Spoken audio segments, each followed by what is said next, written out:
भाई नीतीश कुमार की चुनाव भर जरूरत थी, तो ये नैरेटिव पुख्ता होता है ना कि चुनाव में जरूरत थी, साथ लिया, जब जरूरत खत्म हो गई फेंक दिया। आप तमाम लोग इस बात पर हंस सकते हैं, लेकिन आपकी हार और आपके जो आंकड़े हैं वो बताते हैं आपको कि आप कहाँ हैं, जनता ने किसको पसंद किया, कैसे किया। लेकिन तो गले नहीं उतरता कि भाई जिस मुख्यमंत्री ने 3.5 महीने पहले अपने दम पर चुनाव लड़ा, पूरी ताकत झोंक दी, वो मुख्यमंत्री 3.5 महीने बाद कहे कि भाई अब जयराम जी की हम दिल्ली चले। तो ये आपकी डिबेट में अगर अतुल लौंडे पाटिल हैं, जो प्रियंका जी बैठी हैं, तो ये कौन सा किसी एनजीओ के सदस्य हैं? मतलब नीतीश कुमार जी जब इंडिया अलायंस का पार्ट थे तो देश का प्रधानमंत्री बनना उनका सपना था, वो कोई एस्पिरेशनल सपना हो सकता है, पर बिहार में जब वो सीएम है तो राज्यसभा जाना सपना हो जाता है एनडीए के साथ होने पर। ये अजीब, आपको विचित्र नहीं लग रहा है क्या? किसको दरअसल आप इसमें जानबूझकर कुछ विचित्र खोजने की कोशिश कर रहे हैं। ना, अगर विचित्र हम खोज रहे होते तो यहाँ पर जेडीयू प्रवक्ता न मौजूद होते।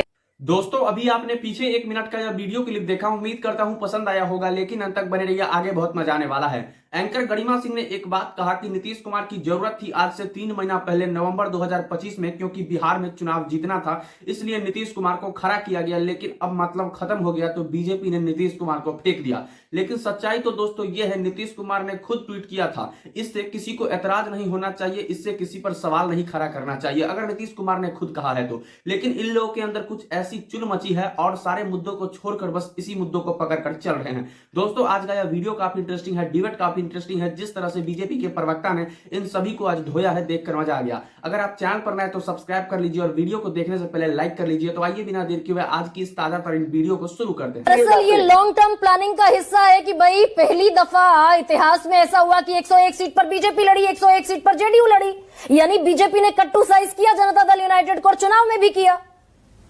बिल्कुल, इसके पहले हमेशा नीतीश जी ज्यादा सीटों लड़ते रहे हैं बीजेपी के साथ, और इस बार जब बराबर सीटों पर लड़े तभी तय हो गया था कि नीतीश जी की पारी जो है बिहार में कम हो, उसके दिन कम रह गए हैं। और रही सही कसर उस दिन पूरी हो गई 21 नवंबर को, जब होम डिपार्टमेंट ले लिया गया और सम्राट चौधरी को सौंप दिया। वो तो संकेत थे ही नहीं तो अपना मुख्यमंत्री क्लेम कर देते सर, अपना मुख्यमंत्री क्लेम कर चुनाव लड़ते। भाई नीतीश कुमार की चुनाव भर जरूरत थी, तो ये नैरेटिव पुख्ता होता है ना कि चुनाव में जरूरत थी, साथ लिया, जब जरूरत खत्म हो गई फेंक दिया। देखिए, चुनाव आदर्शवादी स्थितियों में नहीं लड़ा जाता है, चुनाव व्यवहारिक राजनीति में लड़ा जाता है, और व्यवहारिक राजनीति यही कहती थी कि नीतीश जी के नाम पे वोट लीजिए। बिहार की जनता नीतीश जी को वोट दे रही थी, अगर वो आरजेडी के साथ होते तो भी परिणाम दूसरे होते।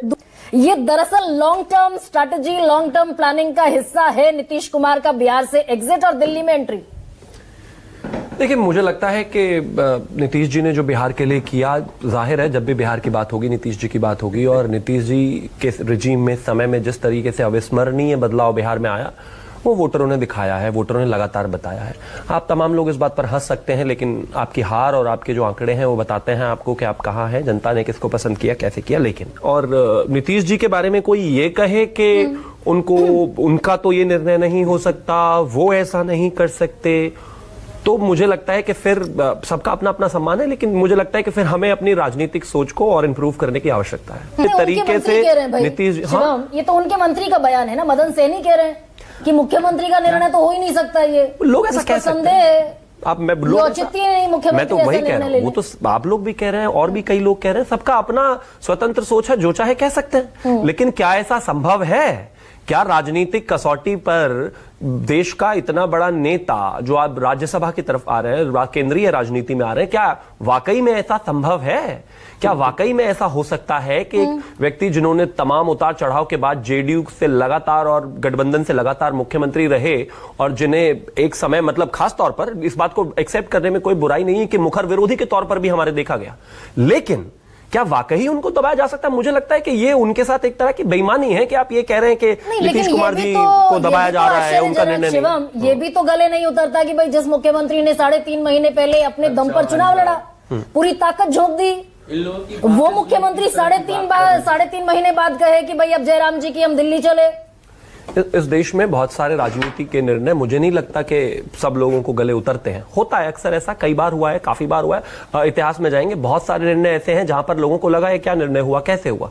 लेकिन जाहिर है जब दोनों पार्टियां, सभी नेता मिलकर बैठकर किसी कंसेंसस पर पहुंचे होंगे, कहीं पहुंचे होंगे, और उनको लगा होगा कि ये सबसे मुफीद और बेहतर कदम है, तो तभी वो कदम लिया जाता। मैं नहीं मानता, और मुझे लगता है कि जो भी नीतीश कुमार जी को जानते हैं वो बिल्कुल इस बात को नहीं मानेंगे कि उनको दबाव में कौन लेगा भाई, बिल्कुल नहीं ले सकते। ये नीतीश कुमार से ज्यादा बीजेपी की एम्बिशन, वो जो विजय कुमार सिन्हा सुकेश कह रहे हैं, उनको बयान को ज्यादा तवज्जो देने की जरूरत नहीं है। अश्विनी चौबे कह चुके हैं, जेपी नड्डा कह चुके हैं, और ये दरअसल गोल गोल जलेबियां तली जाती रही पूरे चुनाव भर, और बीजेपी बाकायदा वाटर टेस्टिंग करती रही। भाई नीतीश कुमार के बगैर अगर चुनाव लड़ लिया जाए तो क्या सूरत हाल होगा। आखिर में आकर फिर बीजेपी को दरअसल नाना करते करते कहना पड़ा 25 से 30 फिर से नीतीश। तो ये आपकी डिबेट में अगर अतुल लौंडे पाटिल हैं, जो प्रियंका जी बैठी हैं, तो ये कौन सा किसी एनजीओ के सदस्य हैं, या फिर ये कौन सा यहाँ जो है चुनाव हारने अपनी पार्टी को घटाने आए हैं?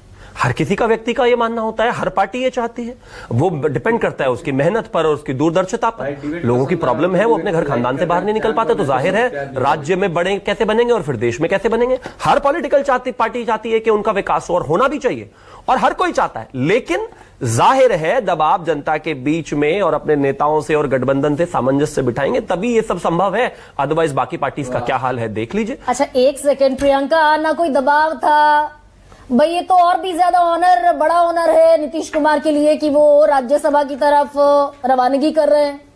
बड़ा पद है, बड़ी भाई संसद का बड़ा ऊपरी सदन है। गरिमा जी, मतलब नीतीश कुमार जी जब इंडिया अलायंस का पार्ट थे तो देश का प्रधानमंत्री बनना उनका सपना था। वो कोई एस्पिरेशनल सपना हो सकता है, पर बिहार में जब वो सीएम है तो राज्यसभा जाना सपना हो जाता है एनडीए के साथ होने पर। ये अजीब, आपको विचित्र नहीं लग रहा है क्या? किसको बेवकूफ बनाती है भारतीय जनता पार्टी? कुछ विचित्र खोजने की कोशिश कर रहे हैं। ना, अगर विचित्र हम खोज रहे होते तो यहाँ पर जेडीयू के प्रवक्ता ना मौजूद होते, खुशी सेलिब्रेट कर रहे होते। सुबह से तो जेडीयू के पार्टी ऑफिस में एक तरह से मातम का माहौल है, सब चुप है। यहाँ तो जेडीयू के नेता बैठे हुए हैं, प्रवक्ता को खुशी जग जाहिर करनी चाहिए थी। इनफैक्ट अगर आप सर्च करवा सकते हैं, मैंने तो इसका पुख्ता जानकारी हासिल किया तब बता रही हूँ, नीतीश जी के परिवार वाले पूरी तरह नाखुश हैं। उनके बहनोई तो कह रहे हैं भाजपा वालों ने नीतीश जी को बिहार से अलग करके एक तरीके से बिहार को विधवा बना दिया। उनकी 2 बहनें हैं, उनका तबियत खराब हो गया है। कुमार ने सोशल मीडिया पर खुद लिख दिया, अब इससे बड़ी।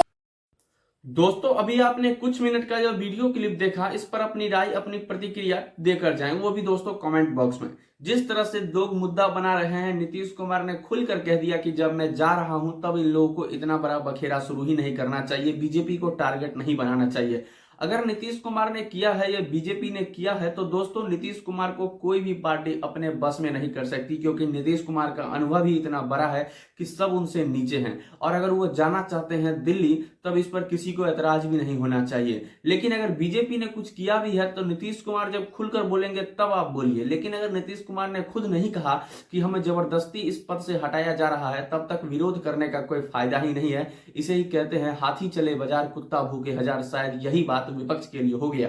दोस्तों जदयू के बहुत सारे कार्यकर्ता, बहुत सारे नेता इससे नाखुश है और होना भी चाहिए, क्योंकि उन्होंने वोट नीतीश कुमार के चेहरे पर दिया था, ना कि बीजेपी को देकर। लेकिन कोई बात नहीं दोस्तों, सबको मनाया जाएगा, समझाया जाएगा। लेकिन कुछ ऐसे विपक्ष वाले लोग हैं जिनकी फट रही है।